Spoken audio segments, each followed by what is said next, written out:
Hello, friend. Welcome if this is your first time here, and welcome back if you have watched my other videos. Today I'm super excited because we're diving into a review of the Biaelk brushes and Beam watercolor paints. I've been looking forward to trying this out, and I can't wait to share my thoughts with you. So, let's get started. First, let's talk about these Biaelk brushes. I bought them on Amazon and they come in a pack of 9. They were really well packed when I got them. Each brush has individually been inserted into plastic tubes with an extra plastic cover around the bristles to keep them pointy. It's a nice touch and shows that they care about quality. The brushes range in size from 12, which is the largest, down to 1, the thinnest of them all. They feel really comfortable in the hand, especially the chunkier ones, which is great when you're working on a larger piece. They're supposed to hold a lot of water, so I'm really curious to see how they perform in action.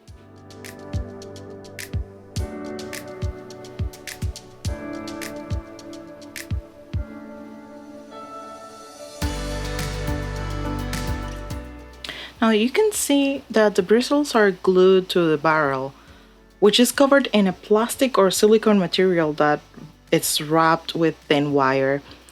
They have a handmade look, which I personally like because it gives them, I don't know, character. Overall, it's a good assortment of sizes, and I'm very excited to put them to the test.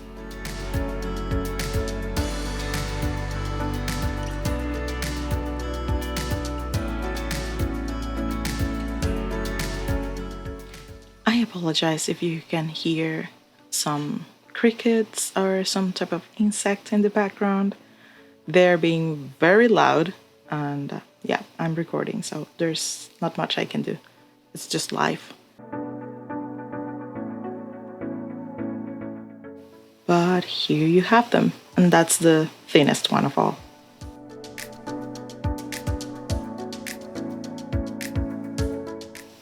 I'm organizing them by sizes.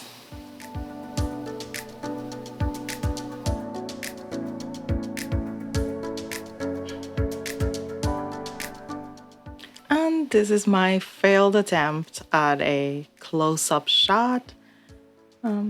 Just being silly. But you can see the numbers on the brushes and you can see the pointy ends and more of the construction of the brushes, so I think that's good. Yeah, I hope you like it. Okay, so now to the Beam watercolor paints. These are handmade. They are actually, I received them as a gift. And just so you know, none of the products that I'm reviewing today are sponsored. I bought the brushes with my own money, and as I said, the watercolors, I received them as a gift. One thing I noticed right away was the brushes had a sticky coating on them, probably to maintain the pointy shape of the bristles, but it was pretty tricky to get off, so I just ended up soaking the brushes in water for a while and then wiping them down one by one. So if you get this, be prepared to put a bit of work before you start painting. So here I'm wetting the paper first. I'm using Arches watercolor paper. It's 100% cotton and it is hot pressed. And I'm also using some washi tape to separate the colors. So, all right, let's swatch some of these Beam watercolors. I started with the red clay, which looked really dark and pigmented in the pen, but when I put it on paper, it wasn't as vibrant as I hoped. Even using the very nice Arches watercolor paper, the color just didn't pop. I sprayed the watercolors with some water to help release the pigment, but the red clay just didn't do it for me.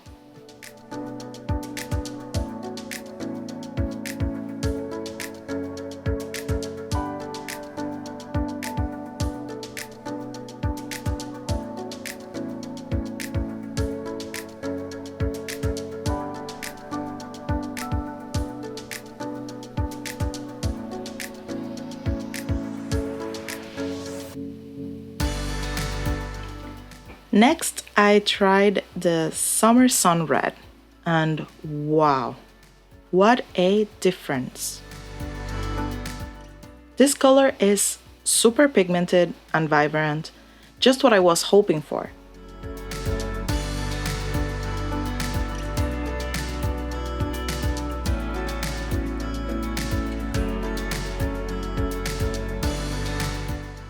Look at that, it's just beautiful.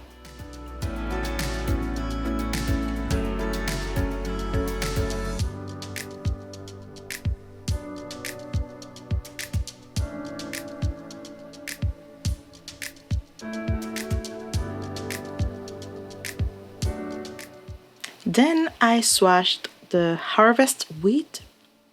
It's a bright yellow that's more vibrant than a typical yellow ochre, and I love how this turned out.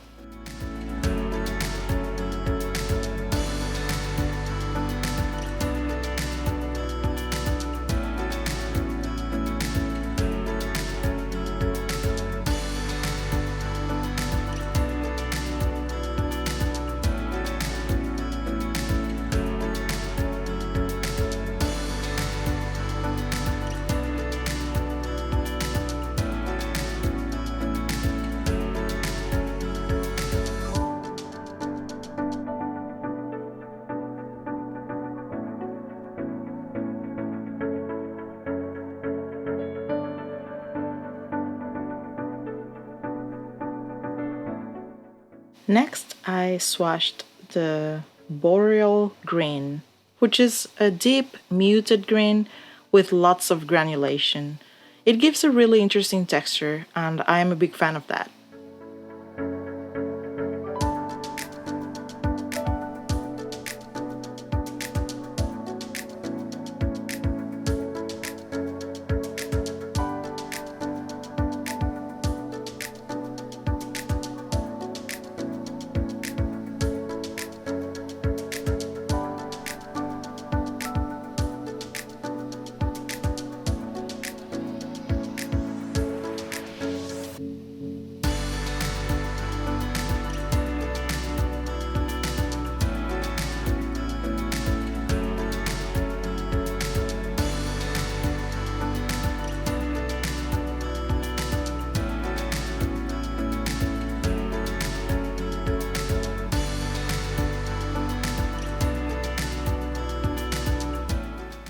And finally, I tried the Sky Blue, which is another winner.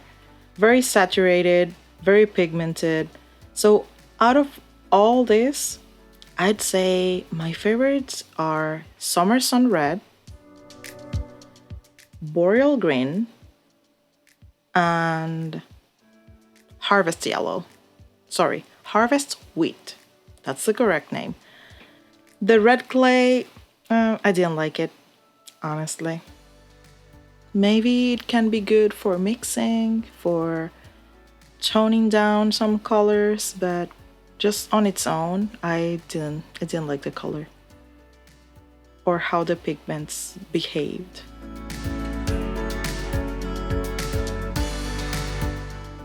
But look at this other four. Look at how vibrant they are.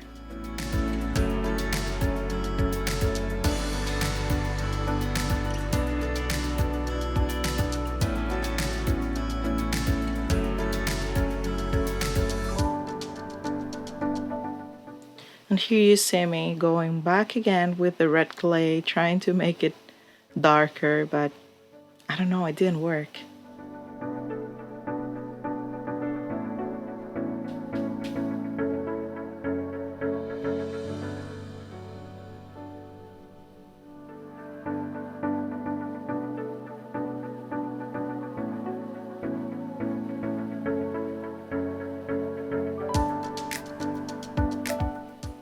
Maybe I'm doing something wrong. I don't know. Let me know if you have used this and if you have had a different result with red clay.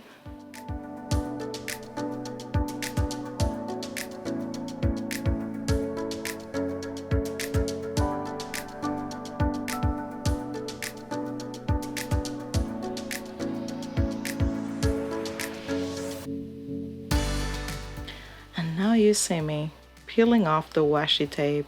Look how satisfying it is to see those crisp, clean lines. Oh, the best. Okay, now it's time to put these brushes and paints to the test. I decided to create an illustration inspired by a photo on my phone's lock screen, but of course I'm putting my own twist on it. I took a screenshot and I'll leave it on screen in case you want to paint along. I like to start by wetting the paper and then with a very light wash of color, I want to place the elements of the illustration. Like for example, here I'm placing the sky with some sky blue. Just I want to have a sense of where everything is within my composition.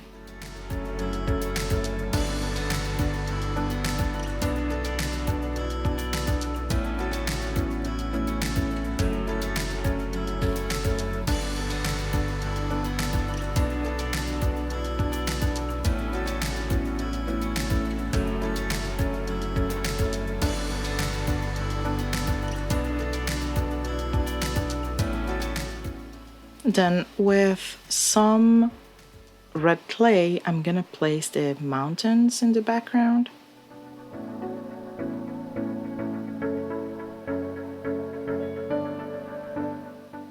And I will grab just a tiny bit of Summer Sun Red for the house. Here I'm using a hairdryer to speed up the drying process. And once I've got everything in place, I go in with my Sakura Micron fine liner to add the line work. Just a tip, make sure your fine liner is waterproof so it doesn't smudge or bleed when you go over it with watercolor.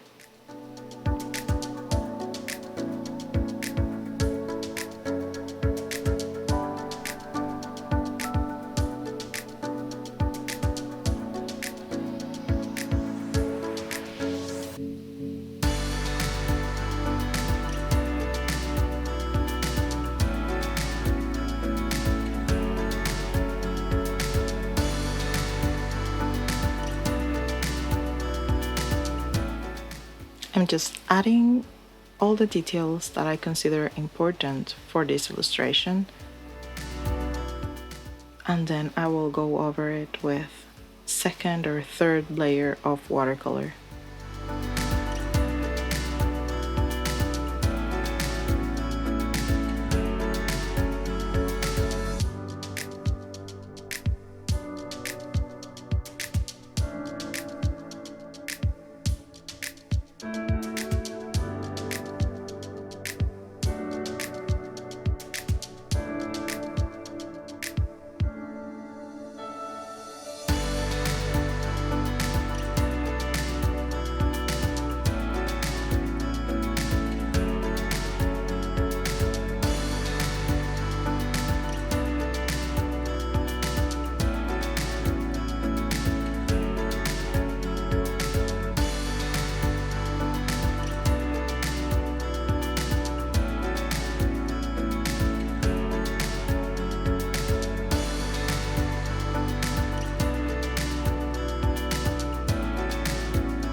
Here I decided that my composition needed some other elements of interest, and I decided to paint some bushes in the foreground. Because I know it's not on the original reference photo, but since this is my illustration, I decided to add some bushes in. And you can do that too. You can add whatever element you feel because in the end, it's your illustration.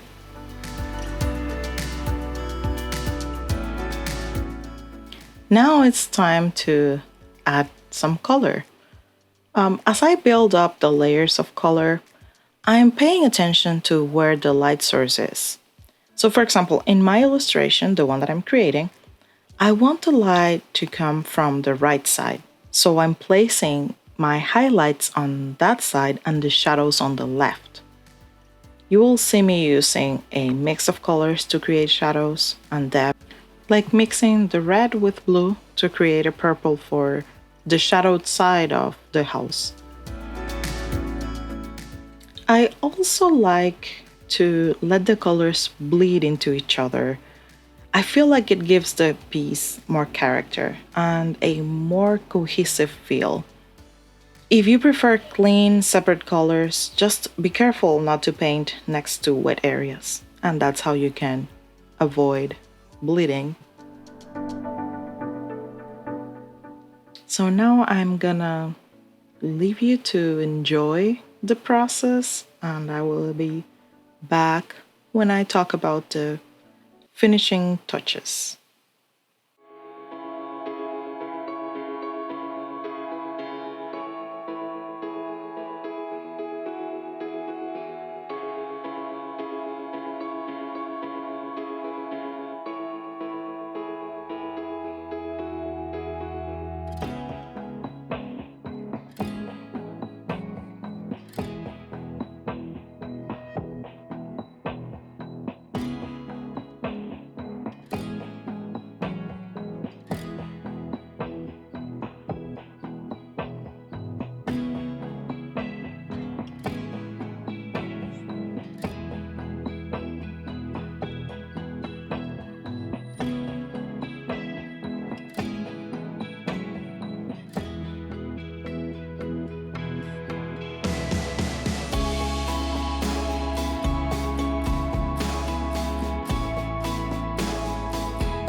Once the painting is dry, I go back with my fine liner, add some details,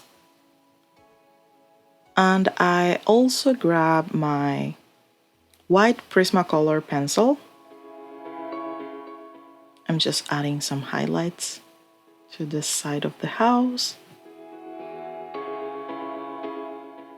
the bushes, the ground, just adding details. You will see me use a Posca marker to also add highlights to the roof of the house, the water, and even some snow in the mountains in the background. You can really bring out certain details and make them pop by layering different mediums on top of your watercolor.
And now my favorite part, removing the washi tape to reveal those crisp, clean lines. So satisfying, right? So here's the finished illustration. Overall, I'm happy with how these products performed. The Biaelk brushes are sturdy, hold a lot of water, and feel great to use. I would definitely buy them again.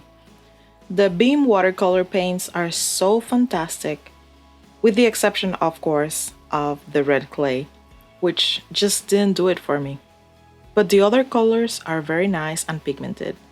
They worked beautifully on my Arches watercolor paper. Here you can see a color chart for the Beam paints, and you can see how vibrant and pigmented they are. Especially the Summer Sun Red and the Boreal Green. Those are my absolute favorites.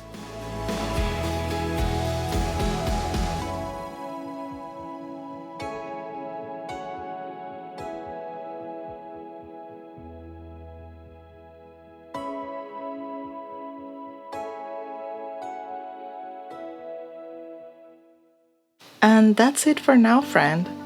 Thank you so much for watching the video. I'd love to see you back here next time. Don't forget to be creative. Bye!